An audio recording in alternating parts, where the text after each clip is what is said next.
Welcome to our second series of lessons on intentional leadership.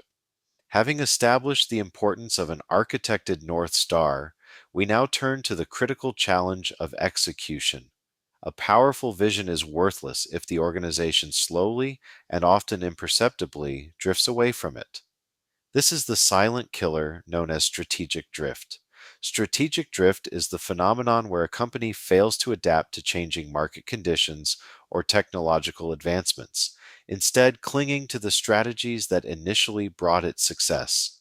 It is rarely the result of a single catastrophic decision, but a gradual divergence between the company's trajectory and the market's evolution.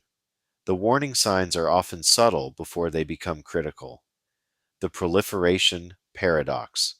This occurs when a flurry of new strategic initiatives creates the illusion of progress, but in reality, resources become so thinly spread that nothing is accomplished effectively. When everything is a priority, nothing is. The innovation impasse, the organization's creative engine stalls. Meetings become circular debates over resources. Frustration replaces forward thinking, and a culture of risk aversion sets in as leaders become bogged down in internal politics and territorial disputes. The quiet decline. Perhaps the most alarming sign is when top performing talent stops contributing at their full potential. They may still meet their targets, but they cease pushing boundaries, challenging assumptions, or taking creative risks, leading to a slow, silent erosion of the company's innovative capacity. The corporate landscape is littered with the remains of companies that succumbed to strategic drift. Kodak provides the canonical case study. Despite inventing the first digital camera in 1975, its leadership could not reconcile this disruptive technology with its dominant and highly profitable film-based business model.